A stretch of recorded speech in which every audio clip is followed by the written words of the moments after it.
The time machine hummed to life as Dr. Witherspoon manipulated the controls, and the three men were enveloped in a bright light. They closed their eyes against the blinding brightness, and when they opened them again, they found themselves standing in the midst of an ancient Egyptian bazaar. The market was a bustling, colorful hub of activity, with merchants hawking their wares and buyers haggling over prices. The scents of exotic spices and perfumes filled the air, and the sound of chanting and music echoed through the narrow streets. Holmes looked around, taking in his surroundings. He noted that they had arrived in the early morning hours, judging by the angle of the sun, and that they were likely in Thebes, a bustling city in ancient Egypt. "We must move quickly," Holmes said, gesturing for the others to follow him. "We have no time to waste." The three men made their way through the throngs of people, attracting curious glances as they went. They soon came to the Temple of Isis, where the statue had originally been housed. Holmes spoke with the temple priests, explaining their mission and asking for their help. The priests were initially skeptical of their story, but when Lord Pembroke showed them a photograph of the missing statue, their attitudes quickly changed.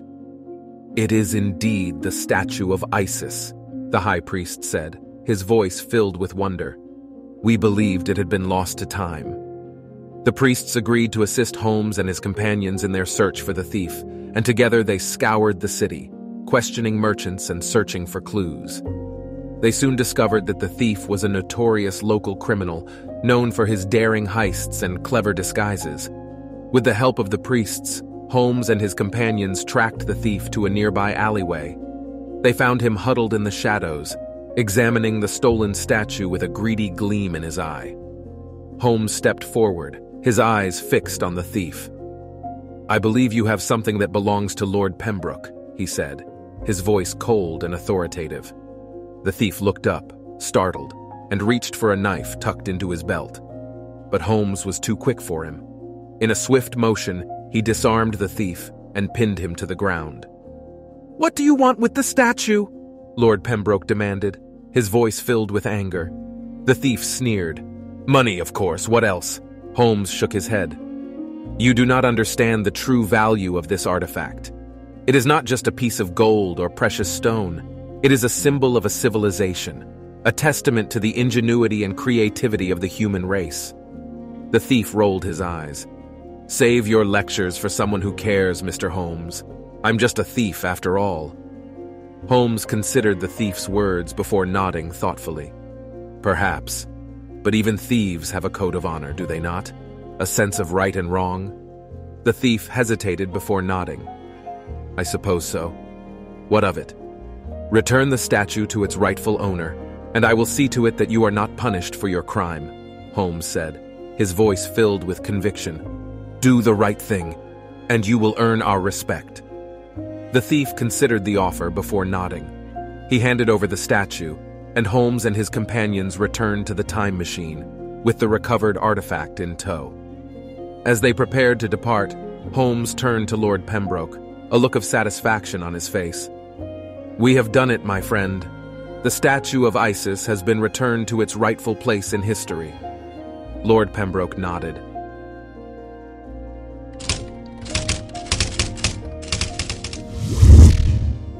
As the time machine whirred to life, the group breathed a collective sigh of relief. They had successfully recovered the stolen statue of Isis from ancient Egypt and were now returning to the present day. As they emerged from the time machine, they were greeted by a cacophony of noise and activity. The bustling streets of London were a far cry from the dusty alleyways of ancient Thebes. Lord Pembroke beamed with joy as he clasped Holmes's hand. "You have truly outdone yourself this time, my dear Holmes. I am forever indebted to you." Holmes smiled wryly. "It was merely a matter of logic and deduction, my lord. Any trained detective could have done the same." But Lord Pembroke was not so easily convinced. "Nonsense, my friend. Your talents are unmatched, as always. I must insist on treating you to a fine dinner in celebration of our success." Holmes raised an eyebrow. "As you wish, my lord. But if I may make a suggestion, there is a new restaurant in town that I have been meaning to try." Lord Pembroke laughed heartily. "Ah, Holmes, always the detective. Very well. We shall go to this new establishment. But first, we must return the statue to its proper place in my collection." They made their way to Pembroke Manor, where the statue of Isis was placed on a pedestal in the Grand Hall. Lord Pembroke gazed upon it with awe, marveling at the artifact's beauty and historical significance. Holmes watched his friend with a mixture of amusement and admiration. Lord Pembroke was a wealthy man, but his love for antiquities went beyond mere financial gain. He was a true connoisseur of history and art, and Holmes respected him for it. As they prepared to depart for dinner, the telephone rang. Lord Pembroke answered it, his face growing grim as he listened to the voice on the other end. "What is it?" Holmes asked, sensing that something was amiss. "It's the police," Lord Pembroke said, his voice tense. "There has been a robbery at the British Museum. Several priceless artifacts have been stolen." Holmes's eyes narrowed as he listened to Lord Pembroke's description of the crime. "It sounds like the work of the same thief who took the statue of Isis," he said thoughtfully. "We must investigate at once." Lord Pembroke nodded. "Of course, my friend.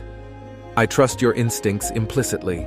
They made their way to the British Museum, where a crowd of curious onlookers had gathered outside. The police were already on the scene, questioning witnesses and surveying the damage.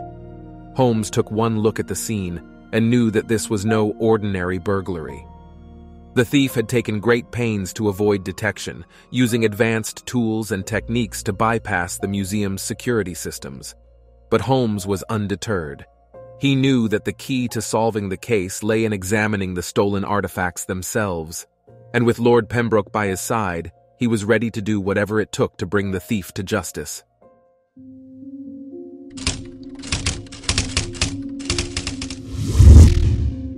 Holmes and Lord Pembroke spent the next few days poring over the stolen artifacts, examining them with a keen eye for detail. Each piece held clues that could potentially lead them to the thief's identity. It was a grueling process, but Holmes was determined to see it through to the end. He knew that the thief was cunning and resourceful, but he was equally confident in his own abilities to catch them. Finally, after days of analyzing and cross-referencing, Holmes had a breakthrough. One of the stolen artifacts, a rare Babylonian tablet, had a unique symbol etched into its surface. It was a symbol that only a select few antiquities experts would recognize. Holmes immediately set out to interview these experts, eventually narrowing down his list to a single suspect: Professor Harold Wexler, a renowned archaeologist and expert in ancient Babylonian culture. The professor was known to have a keen interest in the stolen artifacts, and had been seen lurking around the museum on the night of the burglary. Holmes was sure that he had found his man. But before he could confront the professor, he needed to gather more evidence. He and Lord Pembroke spent the next few days observing Wexler's movements, hoping to catch him in the act of attempting to sell the stolen artifacts. Their patience paid off. One evening, they spotted Wexler exiting a seedy pawn shop in the East End of London, carrying a small bundle under his arm. They followed him discreetly, keeping a safe distance as he made his way to a nearby warehouse. Holmes and Lord Pembroke watched as Wexler entered the warehouse, disappearing behind a heavy metal door. They waited anxiously, listening for any sounds from inside. Suddenly, they heard a faint creaking sound, followed by the unmistakable clink of metal against metal. Holmes sprang into action, sprinting towards the door and wrenching it open with all his might. Inside, they found Wexler surrounded by the stolen artifacts, his face twisted in a mixture of fear and anger. He brandished a knife, threatening to harm anyone who dared to approach him. But Holmes was undeterred. He advanced on Wexler, his eyes flashing with determination. "Put down the knife, Professor. Your game is up." Wexler hesitated for a moment, then slowly lowered the knife. "How did you know?" he asked, his voice hoarse with defeat. Holmes smiled wryly. "It was a matter of logic and deduction, as always. Your love for antiquities was your undoing, Professor. You simply couldn't resist the temptation to add these pieces to your own collection." Wexler hung his head in shame.